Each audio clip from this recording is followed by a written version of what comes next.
Let me ask Yeah, you two there's a lot guys. of core. Tom Thibodeau or Doug Collins? Doug Collins. Immediate. Doug was only here for 3 years, but obviously his career spanned much longer than that. Very Different similar, cities. very similar coaches. Similar in some ways. Doug was more inventive, particularly offensively. Interesting. But Wilbon, we discussed it last week. Would the Knicks ever consider, if they lost, firing Tom Thibodeau? And today, that day came with him getting fired. What did you make of the news? It's a jolt. I'm not going to use the word shocking, Sylvie, just because it's the Knicks. And, franchises in New York and California always consider themselves somehow superior to the others. And I think what the Knicks just couldn't stand, whether it's at the very top, Dolan, or with the GM, Rose, the notion that they lost to the Pacers again is just intolerable for them. They can't stand that, losing to a flyover state again at home in Madison Square Garden. Well, no, they lost in Indy. But to be eliminated by the Pacers a second straight year, and they don't think of the Pacers as their equal, even though the Pacers have been to a final since the Knicks have. It's just, interesting that they think that they think they have relatively little flexibility with their roster. And so if you're going to have to keep that 5 or 4 of those 5, and you're not going to be able to do that much with the personnel, then change the coach. And I think also what they are angry about is seeing sort of Rick Carlisle's flexibility and seeing some of the places where he might have just helped his team be better than the Knicks. They don't want any part of that. And so Tibbs is getting the blame, and that's New York. Do you think, Mike, that it's more of a roster problem than it is a coaching problem, their inability to get past the Pacers? I don't know about problem, but Rick Carlisle showed us, and Mark Dagnall in Oklahoma City, they're showing us something different about playing, no super teams, no 3 guys, and we're going to play 5, and they're playing 11 guys. They have guys who are like all-league caliber coming off the bench who, when they lose people to free agency, because that's inevitable, those guys will come off the bench and be starters. And so you look at that with guys like Nembhard in Indianapolis and guys like Neesmith and Mathurin. And all of a sudden a guy comes off the bench who didn't play the previous 2 games and gets you 20. So I don't want to say problem, but they may be looking at this saying we're projecting in the future. And what we're not seeing here is what we are seeing in Oklahoma City, Indiana, Orlando, Detroit now. Places where there's not going to be any super teams, and you're going to have a greater flexibility because they're not going to be these massive budgets that go into the second apron. And this is what the league, by adopting the second apron, this is what the league wanted. The league wanted to bring more teams into play, more parity into play, eliminate super teams. You're seeing what the whole thing in Phoenix here is a no-go. So that's what the league wants. That's what it's getting. And maybe the Knicks are looking at this saying, this is not what Tibbs is doing. We're going to go a different direction. Well, where do you guys – this is a question for both of you guys. Wilbon, you go first. When you look at the coaches over the last 30, 35, 40 years in Chicago, whatever, the recent memory, obviously Phil Jackson has the most. He's the most accomplished with 6, and Q won 3. Then we've got both World Series managers. Where do we count it down till we get to Tibbs? Well, he got to a conference final, and then he was probably going to get to another one at least that far when his star player and maybe the 3rd best player in the history of the franchise got injured. Seriously, career-derailing injured. I'm going to go past all the people that won championships. Yep. Was he – look, I can't make myself stop at 40 years because that means I'm going through – I'm editing out people like they don't exist with an eraser. Bring up whoever. Yeah, Dick, I mean – so Dick Motta is a guy who It's so funny. Tibbs is like the new Dick Motta. And Motta played, if you go back and look, Norm Van Leer, Jerry Sloan, Chet Walker, Bob Love, and Tom Thibodeau. It seems like they all played 40 minutes a game forever until they just didn't have it in them anymore. And so I think about Dick Motta, who I grew up following. We mentioned, speaking of people who won one, Mike Ditka won one, but there certainly was the feeling that those Bears should have won more. Although I have a theory about the 85 Bears and the 2016 Cubs that just belong to me as a fanatic Chicagoan.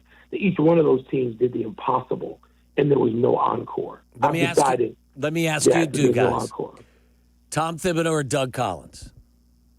Doug Collins. Doug was only here for 3 years, but obviously his career spanned much longer than that. Very similar, very similar coaches. Similar in some ways. Doug was more inventive, particularly offensively. Interesting. But, I mean, yeah, Doug. And that's a personal bias. I mean, Tibbs as a coordinator, he was Boston's defensive coordinator for Doc Rivers in 2008, won a championship. It's the only time, that Doc has won a champmpionship with Tom on his side. With Tibbs, yeah. And that was a great marriage. And, it's funny, my brother Don called me yesterday and said, you know what? He said, maybe Tibbs is Lovey. And what you should make him do, Lovey Smith, and make him have an offensive coordinator, because clearly what he does is not – I mean, he was reacting to everything, but nothing was proactive in the series against Indiana. Meanwhile, Rick Carlisle, who was inventive, I mean, he was coming up with things that Tibbs would have to answer and counter. And so maybe the Knicks needed an offensive coordinator, but you see so little of that in basketball, even though the Bulls were successful. I mean, you mentioned Phil Jackson. Phil was quite willing to move his ego to the back burner and say, Tex Winter, you're going to design this and we're going to use it. Of course it worked to the Bulls' advantage greatly. And to the Lakers' advantage, because Tex went there. So I think, Doug for me. I know Doug didn't get to a conference final with the Bulls. He got blitzed by Detroit, just like Phil Jackson did in his first year as head coach of the Bulls. So, but this, we've had some coaches, like I said. I mean, Mike Ditka won maybe the single most important championship in Chicago in modern times, although the Cubs would argue that maybe successfully. But yeah, it's hard. But that, we're not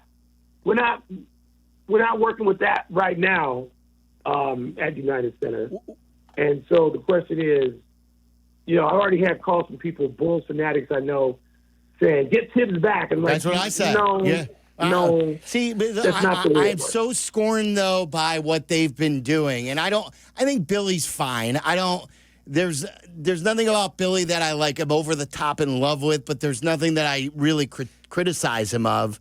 But it's just, to me, Michael, it was a good time and a place to again say the Bulls have been trying for many, many years, and they've not come close to the success that he brought them. No, not since.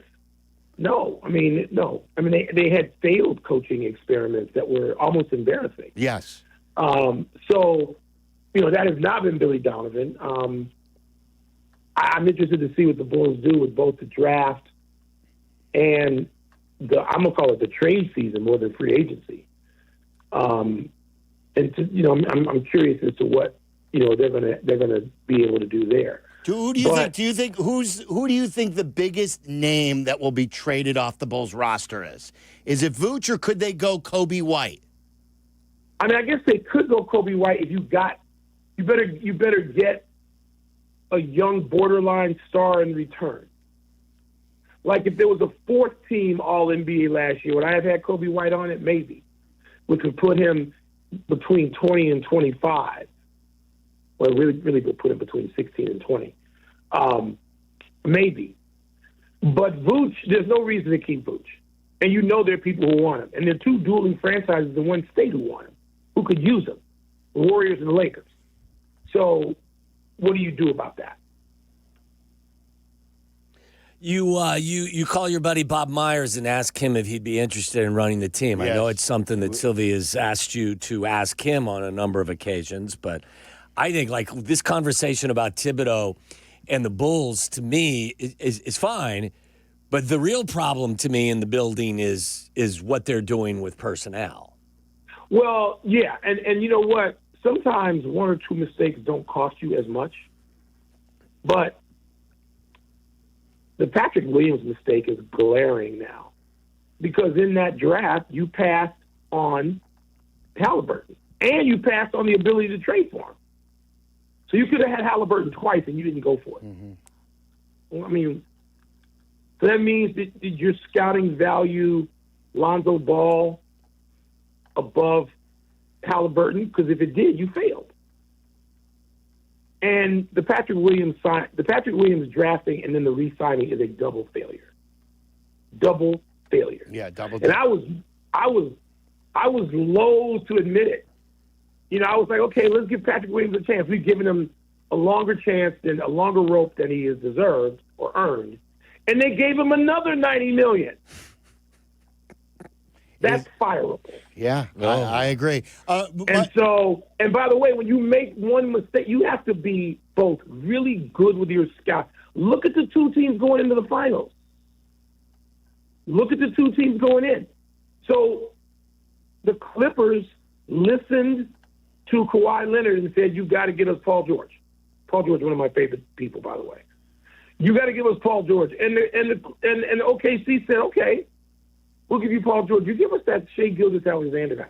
You got to be really good. You got to have great scouting, and you got to get lucky. Sometimes people outperform. Jimmy Butler.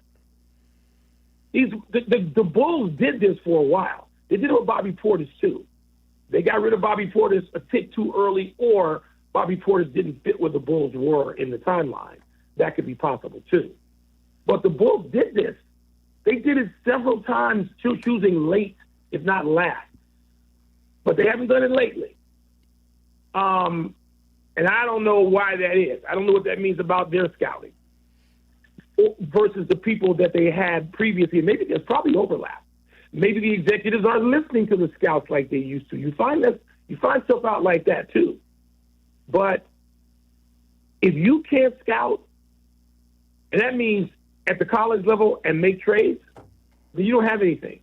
The Bulls aren't coming away with a massive free agent. That's not what. There's two places that get free agents. People need to learn this. South Florida and Southern California. That's it. That's the list. Everybody else has to trade for them. Indiana knows that. OKC knows that. OKC's never getting a free agent of magnitude. They might get fill-in guys now, or they get guys who want to go there and play because they look and see what they've got. So that's the way you've got to do this, and that's the way the league is going. So if you tell me you can get that you can send Boots to Golden State and get Swingman Zero, John having a senior moment, Kuminga, yeah, and you can get Kuminga for Vooch, then damn it, do it. Yeah. Don't tell me you got nothing for. I mean, you're watching a guy play in Oklahoma City and contribute in a meaningful way, and you could have traded him for much more. That's organizational failure. Whoever made that decision, if Jerry made that decision, it's organizational failure. If Arturas made that decision, it's organizational failure. It borders on worse than that. So you don't, again, like people are going to get into the conversation about where the Bulls pick. I don't care what they pick. They picked fourth and they got it wrong. They couldn't figure out Halliburton could play better than Patrick Williams. So when the Bulls, I know I'm beating the same dead horse with you guys, telling you what you, but you're not going to get a different thing from me. I get it. And by the way, if you had Halliburton on this team with those guys, with Kobe White and with Buzelis up and coming, what would that look like even if Billy Donovan was your coach? Yeah, probably. So- Yeah, probably be better.